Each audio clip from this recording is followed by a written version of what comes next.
Welcome to Professor Russell Esposito's channel on information security. This video is just one of many video modules that are part of Professor Esposito's course on the subject. Video modules for his entire information security course are located on this channel. So remember to hit the like button as well as subscribe if you enjoy the video. Thank you for watching.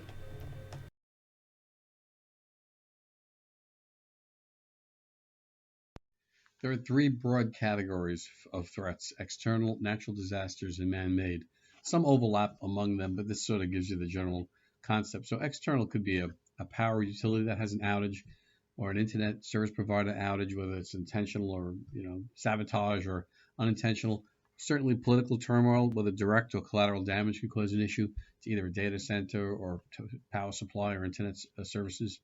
Infectious disease outbreak and loss of operational staff. I actually had one of my data centers closed down because one of the night operators who was HIV positive and had AIDS, active AIDS symptoms, vomited in the data center, and they actually closed our data center. It was part of an academic medical center. Fortunately, we had an infectious control physician look at it, but until they cleaned things up, my data center was quarantined essentially.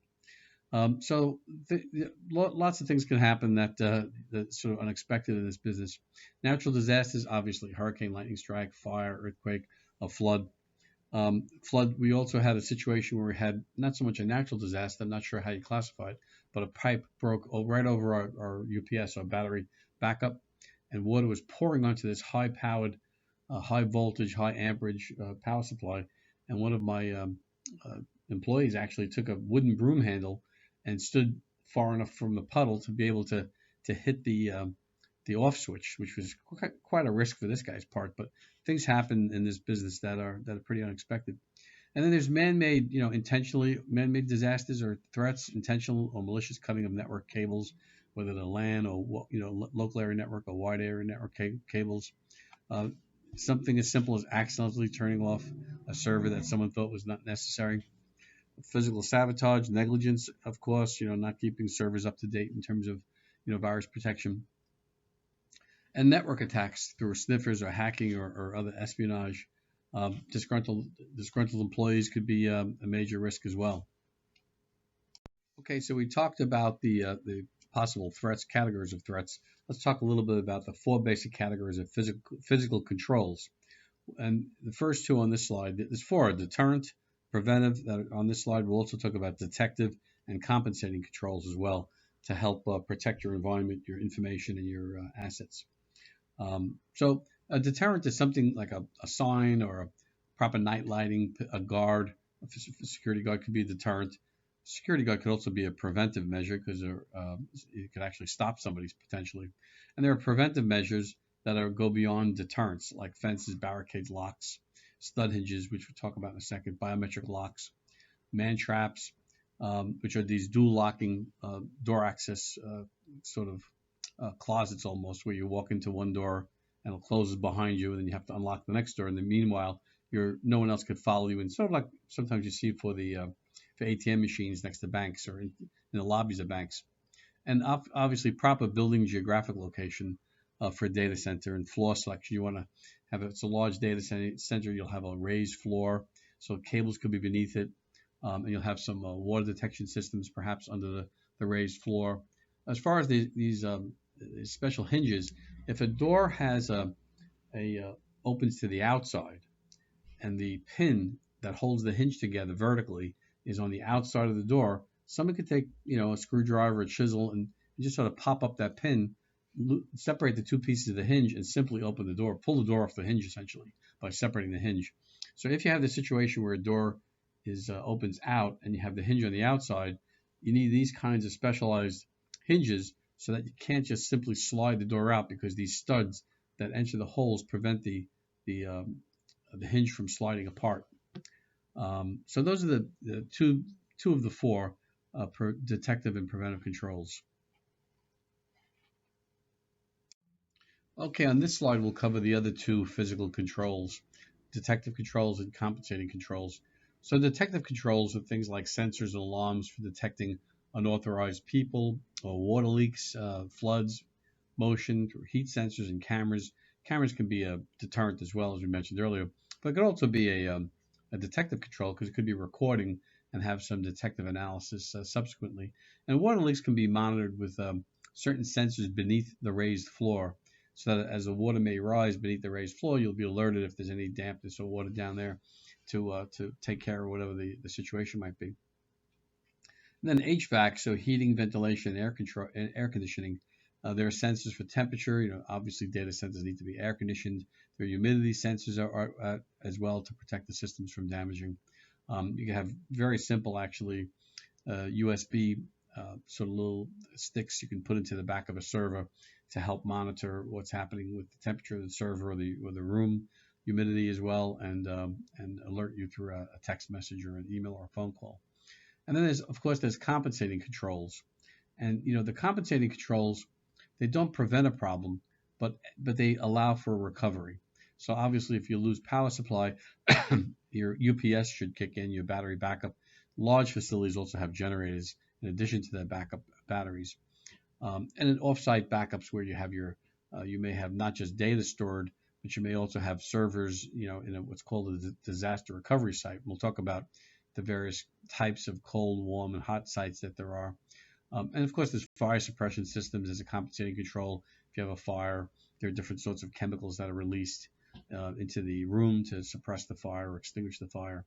And disaster recovery sites, we'll go to the next slide. We'll spend a little bit more time on the strategy for those. So let's talk about this final compensating control, which is a data center disaster recovery site. So the way this picture illustrates is an active site with users connecting to it, business partners or users through the internet or through, local area networking and wireless connectivity. And the data is replicated in a cold standby site. Now, we'll talk about cold. That's the least expensive. So a cold site essentially has a copy of the servers that you need standing by. Maybe not all the servers, but enough to sort of function without maybe the same kind of processing capability. Things might be a little bit slower, or you may have to add some servers the next day or two after a disaster. But if something happens that really knocks your data center out of commission, a major fire or disaster, something that really prevents you from using your data center, you go to your cold standby, load up your data. Data's been replicated, load up any other data that you might have or servers that may need some updating, and begin to really process through that cold site. There's some considerations too about where you put your data center. Generally speaking, like data centers, you wouldn't want it near something that's like an airport runway or something that could be hazardous near an area that floods a lot or near a river.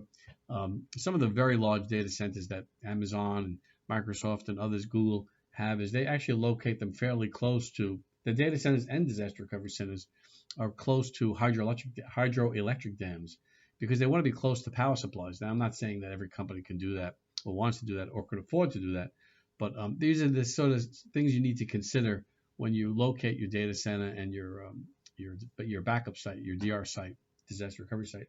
And the other thing is you want it to be far enough so that if there is a regional problem with power or politics or something, you want to be able to be far enough away from that danger zone that's threatening or has taken down your main data center. But you don't want to be so far that you can't get your staff there unless you have the luxury and you're large enough to keep staff in a data center, your DR site that's remote. But most companies, medium-sized and somewhat larger, will not have a dedicated staff there. They may have a local company help sort of babysit that site or maybe load things that need loading if you need physical attention of a human being there. But you want to have that sort of compromise where it's far enough away from the disaster that took your data center down, but not so far that you can't get to it within a day or so and work there. And again, location is important consideration that you don't put it in a risk zone of some sort. But then there are warm sites and hot sites. So a warm site is a little bit more expensive, and it has your key, most critical servers up and running live. So it's not as if it's cold and powered down, a cold site where you have to sort of bring things up, and you may even have to load some backup files that are sitting there onto the proper servers. So warm is the critical servers are ready to go and they're live. real-time replication. The data is the same as the data in the active data center, but there may be some servers for less critical operations and less critical servers that you have to bring up. Make sure that the data has been, your backup data is on those servers, and power them up and get them running. A hot site is the most expensive site, and that is really a duplication of your production site. So your main data center or your production site is copied in this other DR, disaster recovery site, where all the servers there with the same capability, essentially the same data actively being replicated. And when I say data that's stored off-site, years ago you literally shipped sites, you shipped tapes, off-sites. Now it's really done through the internet and put on a server. It could be saved, maybe not even in your disaster recovery center. It could be saved in Amazon or Azure or in a cloud somewhere, ready to be downloaded to a warm or a cold site. So that's sort of the new way of protecting your data, keeping a copy of it. So those are the three: cold, warm, and hot. Again, hot's the most expensive, warm's a compromise, and cold is a site that needs to be powered up and really ready to go live for a live production. And you'll have a mix of this as well. I mean, obviously you could have, a warm site is sort of a mix of a hot and cold, just like water coming out of your faucet at home, where you have something's hot, something's cold. So you look, the company needs to do a risk cost benefit analysis of what are the critical servers, how much pain can they tolerate in terms of, can they be down for a few hours or a few days for each of the systems that they have? What's the benefit and the cost and the risk associated with any of these events, bringing down any one of their systems. So that's the analysis that really has to take place. And there are lots of policies and procedures that have to be in place to maintain your DR site and test it annually. And also you need those, obviously, policies and procedures in place for, God forbid you do have a disaster and you need to call a disaster and activate that DR site. You need a disaster recovery plan and test plans that are documented every year that you have tested, and make sure that the DR site is still comparable to your live site.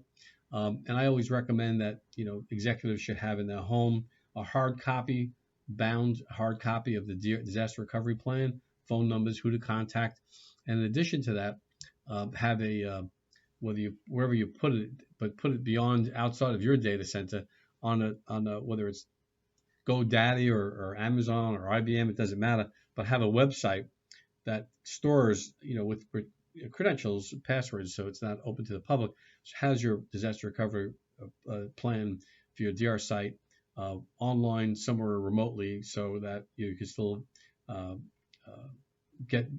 how to contact and know how to execute your disaster recovery plan.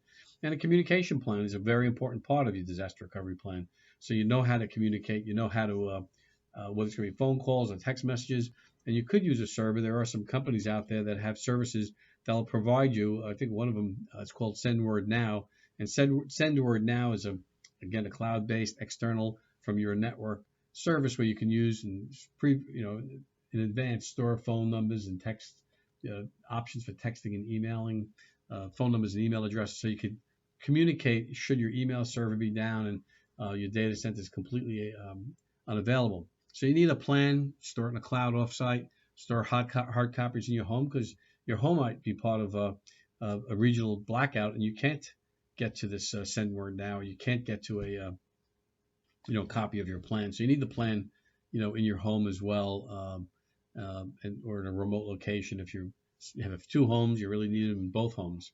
So that's really the concept of the compensating control. Again, this doesn't detect, it doesn't prevent. It's really a way to compensate after the problem has struck.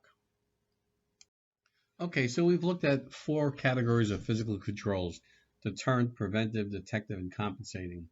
And as I said earlier, some of the solutions fit across a few of these controls. There's some ambiguity about, or overlap, I should say, about the control. Like a camera could be a deterrent. Somebody seeing a camera, could deter them. It could be a detective control because it's recording a video that you could use later on. So don't get too hung up over the category and the overlap. But the idea of using these 4 categories and being cognizant of them while you're doing your planning is so that you have a comprehensive plan, so you don't miss some potential controls. So when you consider these 4 categories, you'll come up with the proper controls and a comprehensive plan for physical controls. And again, don't get too hung up over the ambiguity over where it fits. If there's overlap, that's not important. That's not an issue at all.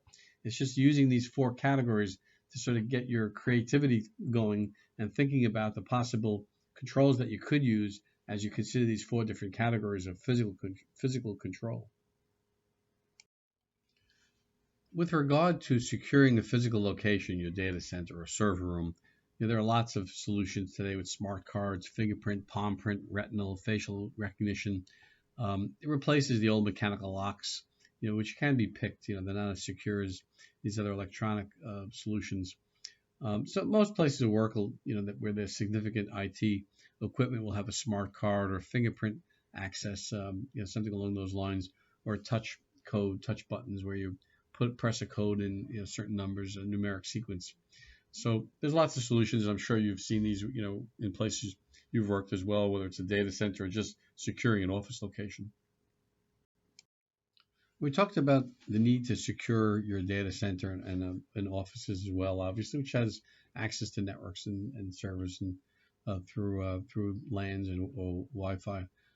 Physical access creates severe security problems. If somebody is in your building or in your data center, for obvious reasons, maybe this is a very dangerous risk.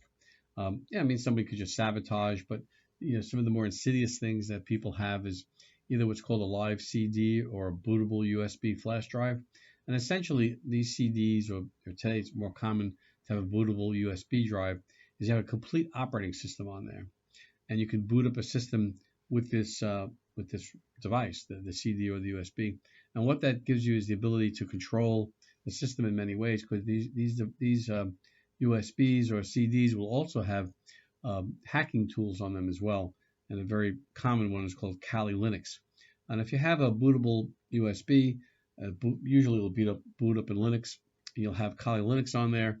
Now you really have access to that machine. You can do lots of things with the machine, and since you're connected to the network, you have the potential of penetrating the network and doing lots of dangerous things, even as just snooping to collect information about the network and about the how it's configured, and information about data, or potentially encrypted passwords. They are encrypted, but there are ways that to not really de-encrypt them, but there are ways to understand the encryption, what hackers use called rainbow tables. That's a whole other conversation. But the other problem is this live CDs. They gave you access, but it was difficult to store anything. With the USBs, as you know, you can store data. So you can hack, you can store data, information about what you've collected, collect passwords, collect information about servers. So these are very dangerous situations that arise.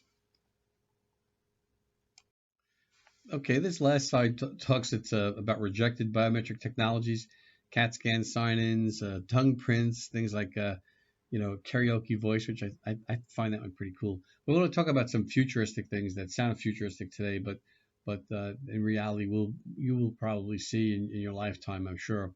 But I also want to make one more comment about physical access, right, and securing a building, the importance of it. There was an article I read a few years ago about how a hacker hacked what's called an air-gapped system.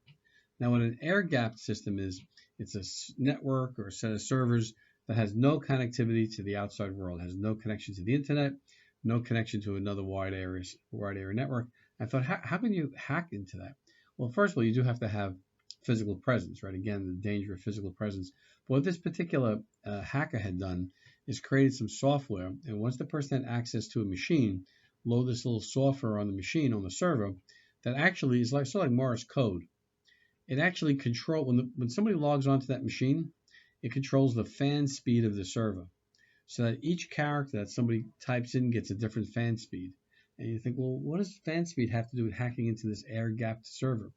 And the concept is, once you have that software running on that server, you then have a complementary software on a smartphone, and you can just rest it on top of that server when you're in there, when somebody's logging on, and there's a listening, obviously it has a microphone, it's listening the smartphone, and it's recording the different frequency, different sounds from the different frequency of the fan, and it's essentially capturing the logon through the sound of the fan. As the fan changes speed, it's a different frequency sound, and it's really correlating with the different characters that somebody's logging on with.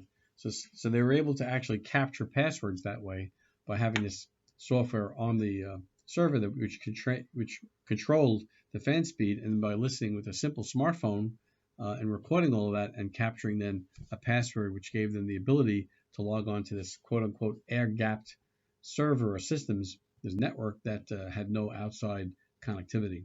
So it's things to consider. Now, one of the other, since we're looking at the rejected biometric technologies here, one that's not really prime time yet, but it's called PCR-based DNA. And the concept is you can quickly take a little saliva, or maybe a strand of hair, but probably saliva would be the quickest thing, or little skin fragments by rubbing your finger on something, and do DNA analysis enough to identify the person. So that'd be pretty secure as far as keeping people out of your facility, whether it's a data center, or research lab, or whatever it is. So those things are coming, and I think you'll see them. I know you'll see them in the future. How far out, I don't know, but there are pilots in place right now where this technology is being developed, and as we speak, I'm sure it's improving. So that concludes this module, and thank you for listening, and come back soon for module 4.